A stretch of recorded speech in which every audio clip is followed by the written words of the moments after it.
Hello and welcome to another edition of Lydia's Crafty Corner with me, Lydia, in my little crafty corner. So today we are going to be making a very vintage card. I love the look of this. The dark background with the gold touches is very chintzy to me. So first up, I am going to be using the very pretty Dynamic Duo Dainty Roses. This is a fabulous, fabulous set. I also have a piece of cardstock which is 4 1/4 by 5 1/2. I am going to be using the stencils from the little Dynamic Duo first, and I'm just going to pop them into place onto my background that we're going to be creating. I decided to use the leaves first because I thought that would give me a better idea of the composition. So that is why I've gone with the leaves first. So I wanted to go a little bit different because I know I wanted a green background. So I didn't want the leaves to be green. So that's why I'm using the pumpkin pie ink to add in the base layer of the leaves that we have here. I'm just using a small blending tool to add the ink through. And you can see just how pretty that colour is. I was so glad I chose this kind of rustic yellow instead of another green or a bolder colour, and I think that this is going to look really, really good at the end. So as you can see, I'm just adding the ink through the stencil. Once I'm happy with the amount of ink that I've added through, I'm then going to carefully remove the stencil. You can see that that stencil is sticking to the low-tack mat that I have just below me on my little work surface. Once that's been done, I am going to add in the base layer to the roses. So I'm just going to pop those into place. I'm lining those up. I am using the little guide on the packaging just to give me a better idea of where these need to go. Once I'm happy with the placement, I'm then going to add the base layer, and I'm going to go in with the Pastel Sunrise. This is a muted kind of coral blush color, and it reminds me of those kind of like vintage floral wallpapers or the sofas or even the fabrics that you can get. So I'm just going to keep going with that until I have the amount of ink through the stencil that I'm okay with. Once that's been done, I can move over and I'm just going to add in the little bud that we have right on the edge of the little stem here too. And again, I'm going to be using that Pastel Sunrise ink. Once that's done, I'm going to add in the other one that I'm going to have on the other side. You can see that I am using those leaves again. I find that this is the greatest way to kind of see the full composition instead of the flowers. The leaves are probably the best thing to do because they go around the outside. I'm going to use the same color as before, so that is the pumpkin pie. I am trying to add more of the ink to the base of the leaves to give us that beautiful gradient effect on them, as well as the stems. I'm trying to add more towards the bottom than I am the top. Once that's been done, I can remove that stencil again, and then I can turn my little piece round. Always feel that if you need to move it around, move it. And then I can add in the base layer to these roses as well too. I'm going to use the same color as before, so that's going to be the Pastel Sunrise. I really love this color. It's so beautiful, so soft, and also so very vintage. But you don't need to use it as vintage cards. You can use this in any other cards that you have planned for it. So once I was done with that, I then decided I wanted to kind of fill in the other two corners. At the start, I was just going to add in the two kind of clusters facing each other, but then I wanted a full background. So I'm just going to go ahead and add in the little buds that we have right on the top of the leaf clusters that we've been doing onto the corners. I'm just going to use the same colors as before. So I am using the pumpkin pie for the leaves, and then I'm going to go in with the Pastel Sunrise to add in that kind of colored bud that we have rather than one that is closed. I love the look of this. Already going through this, I was like, yes, this is going to look good. So it's just so quick and easy to do it with the stencils, and I just think this is fabulous. And I always feel that with these kind of stencils too, you have a little bit more movability as well. So that's really good, really quick and easy to do, and I love the gradient effects that you get with ink blending. So once I have finished that, I can then add in the second layers to the kind of images that we have here. I always find that when doing backgrounds like this, it's always best to get all of your base layers down first, and then you can go ahead and fill them in with the shadowing, the shading with the other layers. Just get those base layers down, get your composition into place, and then you're going to be good to go. So what I've done is I've added the second layer into those roses, and already that second layer has made those images pop. I am going to be using the Canyon clay to add in the second layer to the roses and also the little rose buds that we have on the little stem as well. Remember, if you do need to kind of move your works piece around, do that. If it's easier for you to ink one way, always make it easier for yourself. So don't worry too much about it. So as I said before, I am going to be adding the second layers on to these little buds as well. And I am going to be using the Canyon clay for that as well. I just love this color combo. It is fabulous. And even though we have done technically yellow leaves, I still think it looks really, really good and not unnatural. So that's great. So I am again using that Canyon clay to add the ink through there. I'm using a small blending tool for this because the small is my go-to.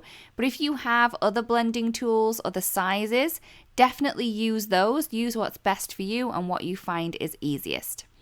I am going to be adding the third layer onto all of the little roses and the rose buds, and I'm going to be using the burnt red for this.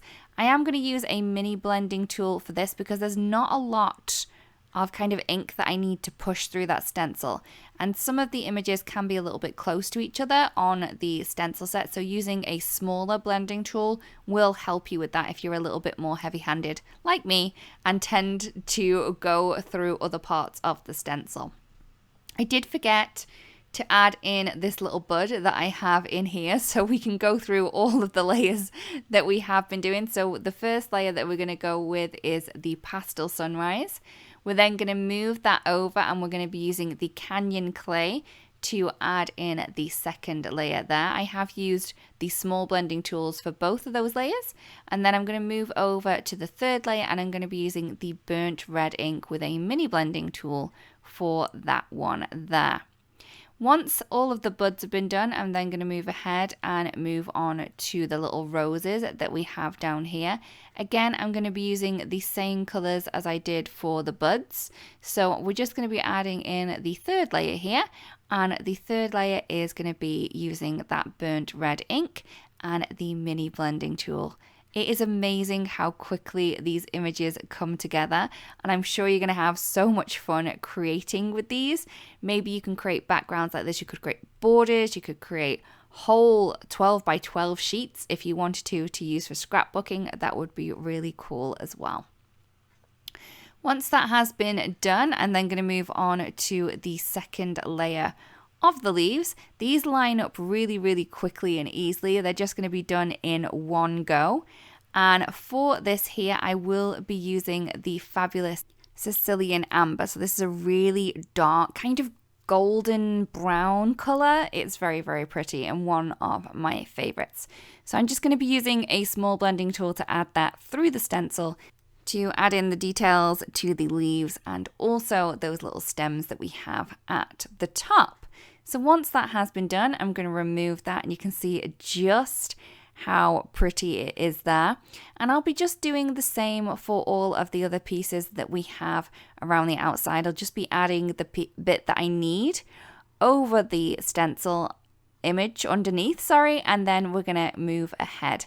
So you can see that this is really quick and easy to do. I don't think that you are going to need the layering guide to kind of line up these leaves. These leaves are so easy to line up. You just line up the kind of base of the leaf, and then the rest of it kind of just fits into place perfectly, and it looks so, so pretty. Even when we just have two layers on these leaves, because we have that gradient effect with the ink blending, it's going to look as though you spent more time on it than you actually have. So once that has been done, we have now all of our images done. This is when I wanted to add in that really deep, dark green outline. And I'm going to be using the Moss Artist Marker from Altenew. So what I did to start with is I used the bullet nib of the marker to go around all of the images, and then I've used the brush part of the marker to colour in all of the open areas. Once that was done, I then wanted to add in a little touch of gold. So I'm going to use the stencil from before, and I'm going to add some of those branches right on top of that dark background that we've just coloured in. So I'm just going to move this around. I'm not placing it exactly where it's supposed to go as regards to the layering guide. I'm just popping it in where I think there's a lot of space, and I want to just kind of cover in that space a little bit. I'm using a foam blending tool to push the enchanted gold ink through the stencil. I find that a foam blending tool is best for kind of pigment ink because you don't want to swirl it around like you do with dye ink. You kind of just want to push it through, as this is going to layer on the surface and that mica is just going to shine through. So I'm just going to keep going with this until I feel that I've got enough kind of gold branches. I mean, I don't know when you'd have enough gold branches, but I did come to a point where I thought that's enough for now. And then later on, I added a little bit more gold. So as you can see, I'm just going to fill in all of the spaces that I can see. I'm not scared about going over some of the images, like the little leaves and stuff, because that's just going to give us another sense of depth. And also this gold will kind of shine over the top of those dye colors that we have there. You can see this is really easy to do. I'm just popping it into place, not even cleaning it, and then just squidging that ink through. And when you lift that up and put that into the light, you can see just how pretty it is there. Now we're going to add some more gold. So I have the metallic watercolors from Altenew, and I've just activated those with a touch of water. I did use the fine mister just to spray the water into the color that I wanted to do. I then grabbed a paintbrush. I then loaded it up by swirling it around in the little pot that we have there, or the paint, and then I just placed the brush over the top of the cardstock and just flicked it so all of that ink splatter would splatter all over. I did do a lot of this. I did want a lot of gold shining through this, and I did love the effect. You can see just how pretty it is there. For my sentiment, I'm going to be using the Essential Sentiments hot foil plate, and I've just popped that onto my glimmer machine, and that is nicely up to temperature. I'm then going to place some rose gold foil over the top, and then a piece of cardstock, and then the plates before running that through my die cutting machine. So that's just going to push the kind of hot foil plate into the foil, and that's going to then stick to the cardstock that I have on top. So once I remove that, you can see that we have this piece here. I'm just going to gently remove the excess foil, and I have all of those sentiments all ready and foiled to go. I'm now back with my background piece because I wanted to add some more gold to this composition. So on the stamp set that goes with the Dynamic Duo Dainty Roses, there are little extra pieces that are going to enable you to add in details to the leaves and also the center of those roses as well. So what I've done is I've added my piece of cardstock or my background onto my stamp wheel, and that's got that nicely stuck into place. I've then added all of the little layers to the leaves and the center of that rose that I have there, and I'm going to add in some of that antique gold, to the pieces of the stamp, and then I'm going to stamp those into place. Now, this didn't leave as much as an impression that I wanted to, so I did go ahead and I stamped this a couple of times, just once over the one that I've just previously stamped. And with the stamp wheel, you're able to do it, right? Because it's going to stamp in exactly the same position. So I'm going to be able to layer up that gold ink to give me the depth of gold that I wish to have. Because I didn't position these images perfectly mirror, I did have to pick the images off the stamp plate and then pop them back into position to add the layers to the other images. So as you can see, I've just lifted them up, popped them back into place, and then stamped them again and again over each other to add the depth of color that I wished to have. So I did do that to the two larger kind of pieces that I had. And then I also did it to the outside pieces to add in the details to those little stems that we have just coming off the edges of that cardstock. I now believe that I have just enough gold on the background, but I did add some more gold later on as well. So once that has been done, you can see just how pretty that is there. I'm then going to go ahead and die cut the little sentiment strips that we have. I've gone with the Essential Sentiments die, and I'm just going to place that into position. I am going to use a touch of the satin masking tape from Altenew, just to make sure that that's in the right place and nothing's going to move around when I do run that through my machine. Once that's done, you can see that we have all of these here to use. I did use 2 of these on my project, and then I have more for projects further on.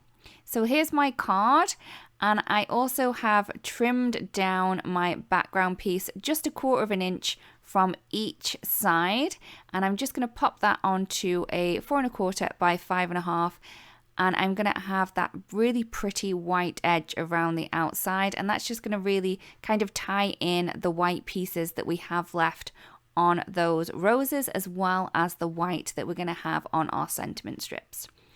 I did choose to go with 2 sentiment strips, so I have some foam tape just added to those, and just for add a little bit of kind of elegance, I am going to add some of the gold twine from Altenew. I'm just going to wrap that around my fingers, pop that into place where I want it to be on my card. I'm then going to take one of the sentiments, and I'm just going to stick that right over the top, and that is going to adhere that kind of twine to the background, as well as sticking the sentiment strip to the background in one easy go. I did use some foam tape just to add a little bit of dimension there, and I think that looks really, really, really pretty. Once that was done, again, I wanted a little bit more gold. So what I'm going to do is I am going to use some of the satin gold sequins from Altenew, and I'm just going to pop them around the sentiment. I am trying to add them over that twine as well, because that's going to help stick that into place as well. So I'm just going to use some of the multimedia matte glue, and I'm then going to use my tweezers just to add the sequins into place. I am going to be using 9 sequins. I'm going to use 3 of the larger one, 3 of the medium, and then 3 of the small. And I'm going to have those in clusters of 3 around the sentiment, so we can get that kind of triangular image or placement around the sentiment, so your eyes are then drawn in to that sentiment. All of the kind of images that we have are trying to draw us into that sentiment, so you can see the greeting really quickly and easily. So it does say, "Hello, thinking of you." And I think this turned out really, really well. I really do hope that you like the video and that you like the card as well. If you do create a card that was inspired by this, it'd be great if you do share, because we'd love to see. Thank you so much for watching, everyone, and we'll see you again really, really soon. Bye-bye. Hey there, Lydia here. I really do hope that you've just enjoyed the video. If so, please subscribe to the Altenew YouTube channel. Also, turn on the notification bell so you can get your daily dose of crafty techniques and tutorials just like this. Thank you so much for watching. Bye-bye.